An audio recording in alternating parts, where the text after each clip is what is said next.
사람과 귀신의 인연은 예로부터 풀기 어려운 수수께끼였다. 귀신은 음기의 화합으로 생겨나며 양기와 생기를 두려워한다. 보통 사람이 귀신이나 괴물을 만나면 대개 두려움을 일으켜 멀리 피한다. 이 음양 두 세계가 얽혀있는 가운데 과연 어떤 비밀이 있을까? 어느 날 석종께서 보리수 아래에서 제자들에게 경전을 설법하고 계셨다. 안한 존자는 갑자기 모두의 호기심을 자아내는 질문을 던졌다. 세상에 누구가 귀신을 두려워하지 않는가? 부처님의 고풍스러운 말씀, 입가에 살짝 미소가 떠오르고 눈에는 지혜의 빛이 반짝이고 있다. 세상에는 세 부류의 사람이 있으니 그들은 귀신을 두려워하지 않을 뿐만 아니라 귀신조차 그들에게 가까이 다가가지 못한다. 이 세 가지 사람은 과연 누구인가? 왜 이렇게 신통력이 있어 운명의 천리를 멀리 떠나게 하는가? 계속해서 보시면 아마도 운명을 바꾸는 천기를 발견할 수 있을 것입니다. 금빛 햇살이 구름을 뚫고 나와 천축국 왕 she청 외곽의 한 고대 사원에 내리쬐고 있다. 청섭한 길 위에 빛과 그림자가 어지럽게 드리워지고 보리수 아래에서 부처님께서 여러 제자들과 둘러앉아 생사윤회의 진리를 말씀하고 계시다. 갑자기 멀리서 급한 발걸음 소리가 들려왔다. 사람들이 고개를 들어 바라보니 누더기 옷을 입은 한 남자가 비틀거리며 달려오고 있었고 그의 얼굴은 공포에 질려 있었으며 땀에 옷이 흠뻑 젖어 있었다. 살려주세요. 살려주세요. 그 사람은 달려가 부처님 앞에 다다라 펄쩍 뛰어 무릎을 꿇고 숨을 헉헉 몰아쉬었다. 귀신이 나를 쫓고 있다. 이미 3일 밤낮으로 계속되고 있으며 그 귀신은 내 혼을 먹고 싶어 한다. 제자들은 소리를 듣고 저절로 몇 걸음 물러서며 서로 얼굴을 바라보았다. 오직 부처님만이 태연히 움직이지 않고 눈빛은 물처럼 평온하였다. 어디에 귀신이 있느냐? 부처님께서 평화롭게 물으시자 그 사람은 떨리는 손으로 뒤를 가리키며 말했다. 저기 있습니다. 한 어두운 그림자가 그림자처럼 따라다니며 결코 떨어지지 않습니다. 사람들은 그의 손가락이 가리키는 방향을 따라 바라보았지만 아무것도 보이지 않았다. 그러나 부처님의 눈빛은 허공을 꿰뚫어보며 일반인들이 볼 수 없는 무언가를 보는 듯했다. 아난, 깨끗한 물 한 그릇을 가져오라. 부처님께서 명하셨다. 아나는 즉시 맑은 물을 가져와 공경하는 마음으로 두 손으로 바쳤다. 부처님께서 누군가의 그릇을 받아 살짝 입김을 불어넣으시고 그 후 그 사람 뒤에 빈터에 물을 뿌리셨다. 묘한 광경이 나타났다. 물방울이 땅에 떨어지는 순간 치익 하는 소리가 났는데 마치 끓는 기름이 물에 닿는 듯한 소리였다. 갑자기 연기가 한 줄기 피어오르며 희미하게도 연기 속에서 비틀거리는 검은 그림자가 보였다. 그 그림자는 비참한 비명을 내지르며 점차 공기 속으로 사라져갔다. 그 사람은 점점 건강해지자 기쁨과 놀라움이 교차하여 연이어 합장을 하고 여러 번 고개를 숙이며 부처님의 생명을 구해주신 은혜에 깊이 감사드렸다. 부처님께서 살짝 고개를 저으셨다. 이 귀신은 잠시 물러갔으나 인연이 다하지 않아 이후 반드시 다시 올 것이다. 만약 당신이 그것의 얽매임에서 완전히 벗어나고자 한다면 근본 원인을 찾아야 합니다. 부처님께서 가르침을 주시길 바랍니다. 나는 어떻게 해야 더 이상 귀신과 괴물들에게 시달리지 않을 수 있습니까? 그 사람이 두려움에 떨며 물었습니다. 귀신과 괴물에 시달리는 데는 반드시 그 원인이 있습니다. 당신은 혹시 죄책감을 느낄 만한 일을 한 적이 있습니까? 또는 사람과 깊은 원한을 맺을 수 있다. 그 사람은 고개를 숙여 깊이 생각하다가 갑자기 얼굴빛이 크게 변하였다. 3년 전, 나는 이호수가 땅 한 조각을 두고 다투다가 화가 나서 그를 돌 위에 넘어뜨려 심한 상처로 죽게 만들었습니다. 그때 아무도 몰랐고 나는 지금까지 계속 숨겨왔다. 부처님께서 고개를 끄덕이시니 이것이 바로 인연의 근본임을 나타내셨다. 너는 사람의 목숨을 빼앗아 피의 빚을 졌다. 그 귀신은 바로 내 이웃의 원기로서 원한 때문에 해탈하지 못한 것이다. 그럼 나는 어떻게 해야 합니까? 그 사람이 당황하여 물었다. 당신은 먼저 죽은 자의 가족에게 죄를 솔직히 고백하고 진심으로 보상해야 합니다. 둘째, 매일 경전을 독송하여 돌아가신 분께 회향합니다. 마지막으로 자신도 스스로를 개과천선하여 널리 선행을 행해야 한다. 이와 같이 해야만 점차 이 원한을 풀어낼 수 있다. 그 사람은 듣고 나서 오랫동안 침묵하다가 마침내 진지하게 3번 머리를 숙였다. 부처님의 가르침을 나는 반드시 마음에 새길 것입니다. 나는 지금 바로 가서 죄를 고백하고 그 결과를 감수하겠다. 부처님은 그 사람의 멀어져가는 뒷모습을 기쁘게 바라보며 눈빛에는 자비가 가득했다. 그 사람이 멀리 가버린 후 아난이 궁금하여 물었다.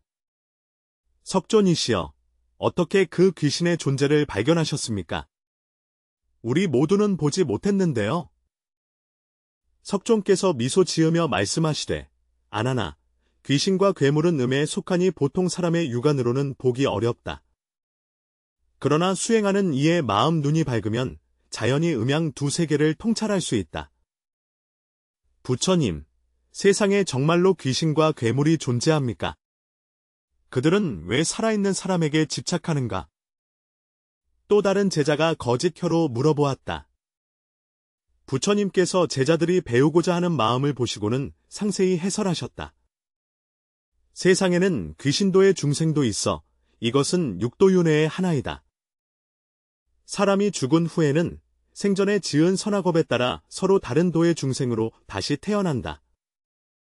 그중 원한이 너무 무겁거나 갑작스럽게 죽고 아무도 초도하지 않으면 혼백이 인간계에 머물러 유령이나 나귀가 될 수 있습니다.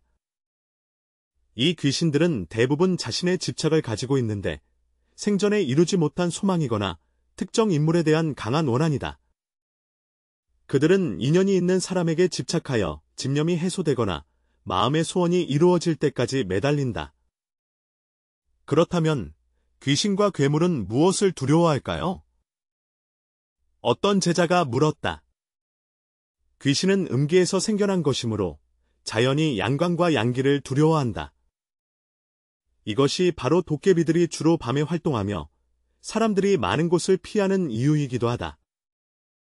아나는 무언가를 깊이 생각하며 몸이 건강하고 양기가 왕성한 사람은 자연히 귀신의 침범을 받기 어렵다. 이것은 한 측면이다. 그러나 양기가 왕성하다고 해서 걱정할 것은 아니다. 마음속의 음욕이 무성하고 행동이 바르지 않으면 마찬가지로 귀신과 도깨비를 불러올 수 있다. 마음이 바르면 사악함이 침범하지 못하니 내면이 맑고 더러움이 없으면 자연히 온갖 사악함이 침투하지 못한다. 석존께서 한 젊은 제자가 겁을 내며 물었습니다. 만약 우연히 귀신이나 도깨비를 만나면 어떻게 자신을 지켜야 합니까? 우선 두려워하지 마라. 두려움은 의지와 양기를 약화시키며 오히려 귀신들이 틈타게 만든다. 경전을 읽고 마음속으로 부처님을 염송하며 깨끗한 마음과 몸으로 휴식을 취한다.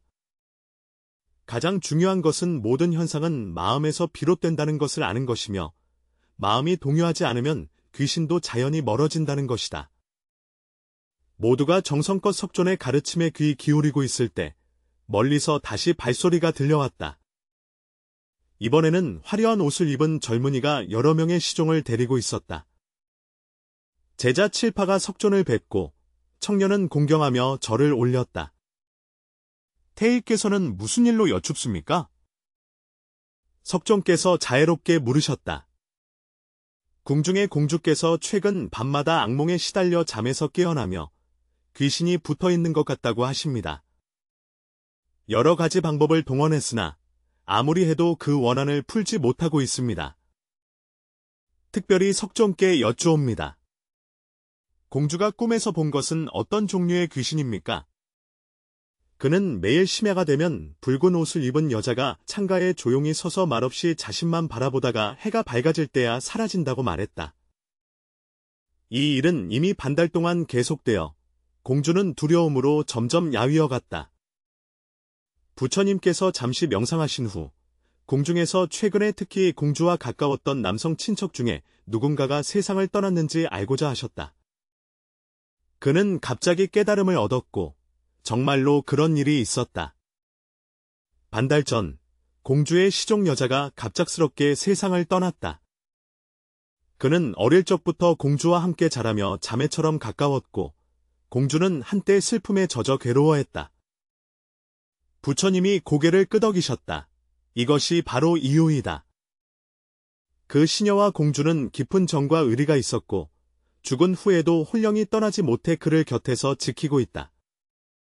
그러나 음양이 구별되므로 이러한 수호는 오히려 방해가 된다. 어떻게 해야 할까요?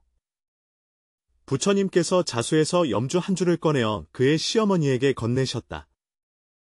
이 염주를 공주 베개 아래에 놓고 매일 밤 자기 전에 왕생주를 7번 독송하십시오. 공주님께도 전하십시오. 그의 시중들은 이가 더 좋은 곳으로 갔으니 걱정할 필요 없다고. 그래야 시중들은 이가 안심하고 떠날 수 있습니다. 그는 공경심으로 계율을 지키고 염주를 잡으며 석존의 가르침에 깊이 감사드립니다. 이것은 일시적인 방책일 뿐이며 근본적인 해결을 원한다면 시종이 세상을 떠난 지 49일째 되는 날에 법회를 열어 그의 왕생을 돕는 것이 필요하다. 그가 떠난 후 애남은 호기심에 물었다. 부처님, 어떻게 그가 공주 시종의 영혼임을 알고 악귀가 아님을 알았습니까? 선악에는 상이 있고 악귀는 원한과 기운이 무거워서 흔히 얼굴이 사나우며 살기가 서려 있다. 인연과 정에 얽매여 인간 세상에 머무는 홀령은 대체로 생전의 모습과 비슷하며 기운도 비교적 평화롭다.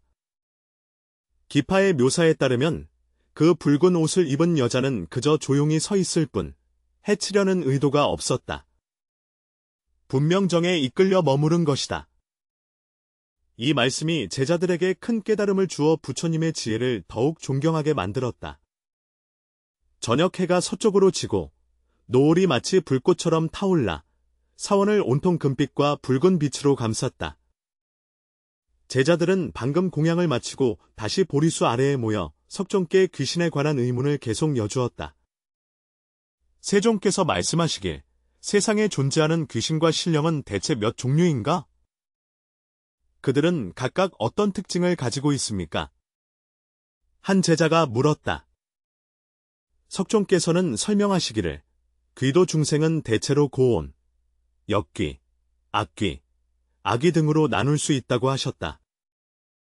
그 중에서 고온은 아무도 제사를 지내지 않아 이리저리 떠돌고 있다. 퇴마귀는 전생의 원한이 너무 무거워서 사후에 초생하지 못한다. 악귀는 사람을 해치기를 좋아하며 적극적으로 산 사람을 찾아 괴롭힌다. 악귀는 항상 굶주리며 사방을 헤매며 먹을 것을 찾는다. 이들 귀신들의 능력과 해악 정도가 다른가요? 제자가 계속 물었다. 정말 그렇습니다. 고혼, 고혼은 가장 약하며 특정 시간에만 나타나고 대개는 사람을 해칠 수 없다. 이귀는 원기가 강하고 능력이 뛰어난 원한이 있는 사람에게 해를 끼칠 수 있다. 악귀와 귀신은 더 위험하여 사람의 감정과 건강에 영향을 미치며 심할 경우 사람을 죽음에 이르게 할 수도 있다. 제자들은 듣고 심장이 두근거리며 서로를 바라보았다. 두려워할 필요 없습니다. 부처님께서 위로하시되 귀신과 괴물은 존재하지만 한계가 있다고 하셨습니다. 그들은 음기가 짙은 곳, 예를 들어 무덤이나 폐허가 된 건물 등에서 자주 나타난다. 마음의 정념을 간직하고 행실을 바르게 하면 보통 위험을 초래하지 않는다. 말하는 가운데 하늘이 완전히 어두워지고 절에서는 등불을 켜어 어둠을 몰아냈다. 이때 한노 스님이 다가와서 석종께 예를 표했다. 세종께서 특별한 손님 한 분이 급한 일로 찾아와 여쭙고자 하셨다. 이는 누구인가? 성남 타라촌의 촌장. 그는 마을에서 최근에 귀신이 나타나 세 사람이 이유 없이 갑작스럽게 사망했고 마을 사람들이 두려움과 불안에 떨고 있다고 말했다. 잠시 후 백발이 성성한 노인이 들어왔다. 그의 얼굴은 수척하고 눈에는 근심이 가득하다. 노쇠한 이는 석종께 참배하며 노인은 공경스럽게 예를 표한다. 촌장은 너무 격식을 차릴 필요가 없습니다. 귀촌에 어려움이 닥쳤다는 소식을 들었습니다. 노인이 한숨을 쉬며 말했다. 우리 타라촌은 언제나 평화롭고 조용했습니다. 하지만 한 달 전, 마을에서 갑자기 이상한 일이 일어나기 시작했다.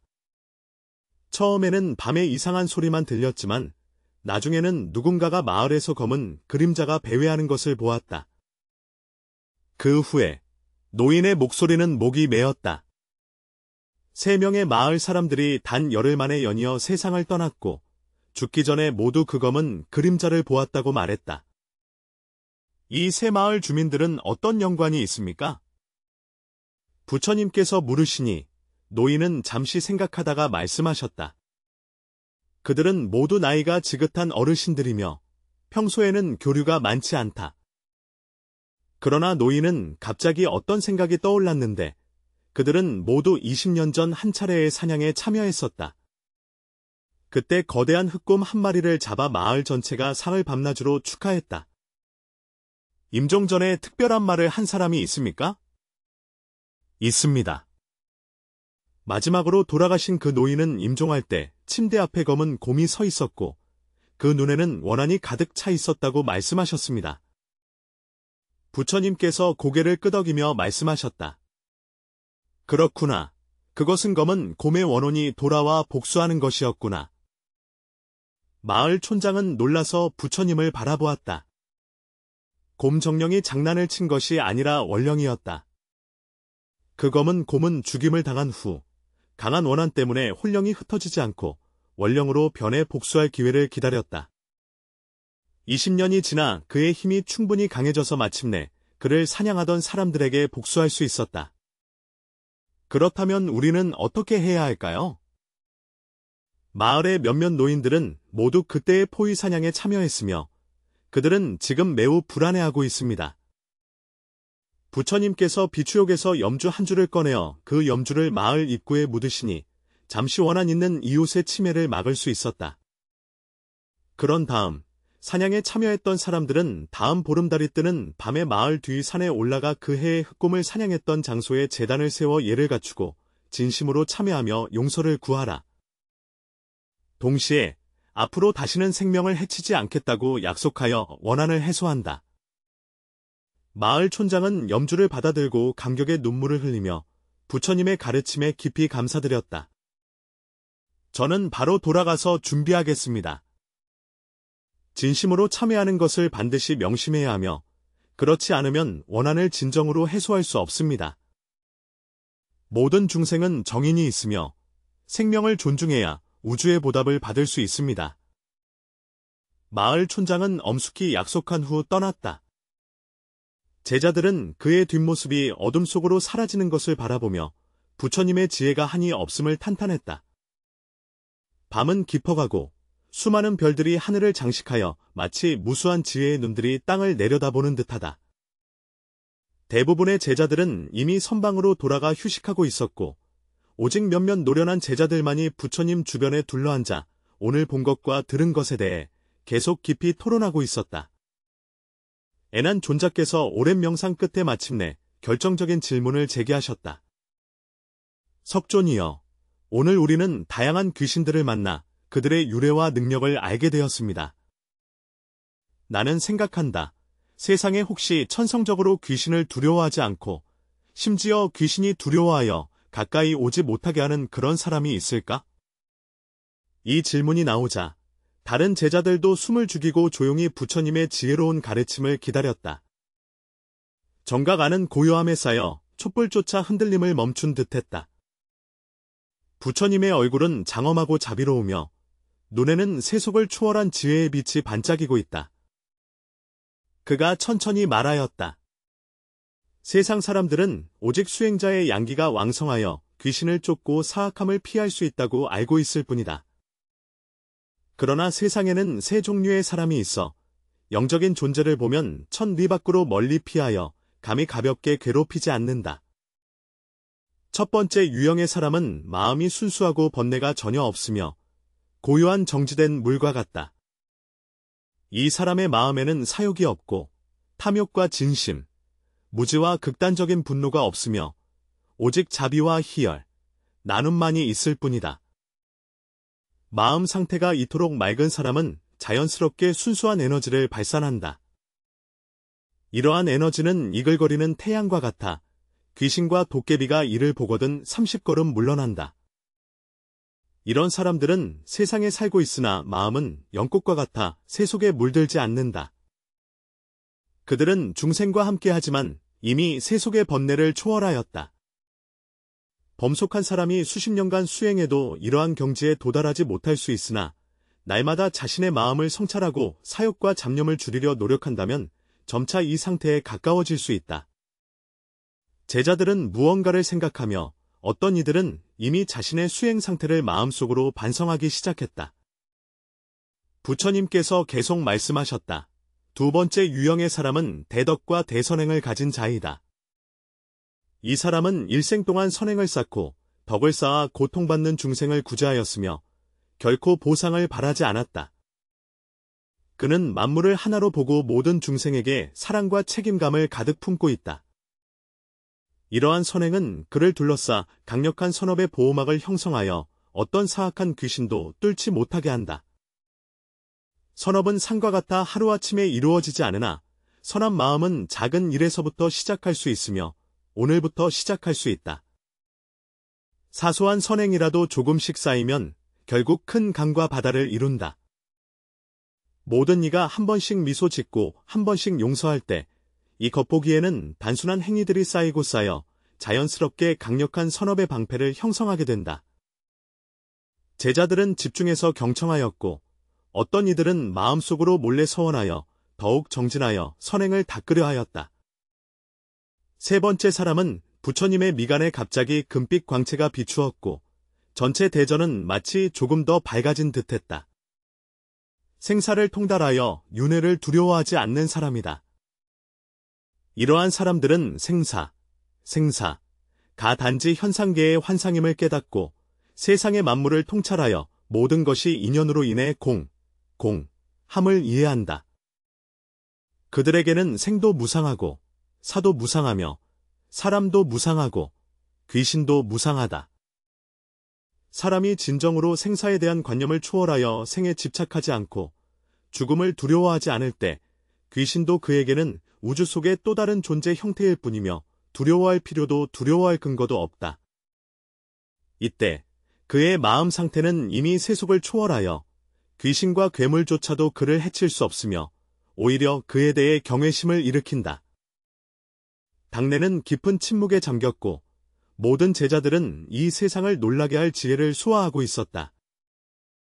이 세 가지 유형의 사람들은 겉보기에는 달라 보이지만 실제로는 수행의 세 가지 단계인 마음의 고요함, 선행의 실행, 그리고 깨달음에 해당한다. 마음의 본성이 청정함에서 시작하여 점차 선업을 쌓아 최종적으로 생사의 초월적 이해에 이른다. 모든 사람은 이 세 종류 중 하나가 될 수 있으며 핵심은 자신의 수행과 깨달음에 달려있다. 아난존자는 공경스럽게 물었다. 세존이시여, 이 세 가지 특질이 한 사람에게 동시에 존재할 수 있습니까? 세존께서 미소 지으며 손을 땀으로 적시며 말씀하셨다. 단지 가능할 뿐만 아니라 흔히 그러하다. 마음이 맑은 자는 한 가지 선행을 하며 선행과 덕을 쌓는 자는 한 이름으로 생사의 지극한 이치를 얻는다. 이 세 가지는 상호 보완적이며 서로 인과관계에 있습니다. 세 가지가 원만할 때 비로소 진정한 해탈의 길이 된다. 그렇다면 보통 사람은 어떻게 수행을 시작하여 서서히 이 세 가지 경지에 다가갈 수 있습니까? 또 다른 제자가 물었다. 부처님께서는 자비로이 모든 제자들을 바라보시며 자신의 마음을 관찰하는 것부터 시작하라고 가르치셨다. 매일 시간을 내어 조용히 앉아 자신의 생각이 어떻게 생기고 변하며 사라지는지를 관찰하십시오. 점점 생각이 단지 물 위의 파문에 불과하다는 것을 알게 될 것이며 당신의 본심은 물 아래 깊은 연못처럼 고요하고 넓다는 것을 깨닫게 될 것입니다. 동시에 자비심을 기르며 중생의 고통을 자신의 고통처럼 여기고 중생의 기쁨을 자신의 기쁨처럼 여기며 평등한 마음으로 모든 생명을 대한다. 여기에는 하찮아 보이는 개미와 나방도 포함된다. 마지막으로 생사를 생각할 때 죽음을 두려워하는 것이 아니라 죽음이 단지 또 다른 형태의 변화임을 이해하는 것이다. 이는 얼음이 물로, 물이 기체로 변하는 것과 같다. 당신이 진정으로 생사가 꿈과 환영과 거품 같음을 깨달을 때, 세속에 대한 집착이 자연스럽게 줄어들면 내면의 두려움도 사라져 흔적을 남기지 않는다. 제자들은 마치 정신이 혼미해진 듯 경청하며 한 줄기 한 줄기 마음의 문이 열리고 지혜의 빛이 마음 깊은 어두운 구석까지 비추는 듯했다. 밤이 깊어가자 부처님은 제자들의 지식을 갈망하는 눈빛을 바라보시며 기뻐하시며 말씀하셨다. 오늘 밤은 각자 돌아가 휴식하라. 기억하라. 수행의 길에는 지름길이 없으나 헛된 노력도 없다. 매 걸음마다 진정한 자아에 가까워지며 매일매일이 새로운 시작입니다. 제자들은 공손히 절을 올리고 아쉬운 마음으로 떠났으며 오지간한 존자만이 남아 부처님의 침상을 정리하였다. 아난, 부처님께서 부드럽게 부르시며 오늘의 문제로 인해 중요한 수행 방향을 제시하셨다. 귀신을 두려워하지 않는다는 것은 사실 내면의 두려움을 두려워하지 않는 것이며 귀신이 사람을 무서워하는 것은 악의선을 이기지 못한다는 것을 나타내는 것이다. 이 이치를 기억하여 인연 있는 후세 사람들에게 전하라. 아나는 공손히 고개를 숙이고 제자는 석존의 가르침을 경건히 마음에 새겼다. 밤이 깊어지자 보리수 잎사귀는 사각사각 소리를 내며 마치 2000년의 지혜를 전하는 듯하였다. 이 세 가지 귀신을 두려워하지 않는 인간의 성품은 또한 수많은 수행자들이 추구하는 경지가 되었으며 마음은 물과 같고 덕은 산과 같아 생사를 꿰뚫어 봅니다. 아마도 우리 각자의 마음 속에는 이 세 가지 사람이 될 잠재력이 있다. 중요한 것은 우리가 이 내면 수행의 여정을 시작할 의지가 있는가 하는 점입니다. 오늘부터, 지금 이 순간부터 어쩌면 우리도 서서히 귀신조차 삼가 경외하게 되는 사람이 될 수 있을지 모릅니다. 그것은 외적인 힘 때문이 아니라 내면의 빛 때문입니다.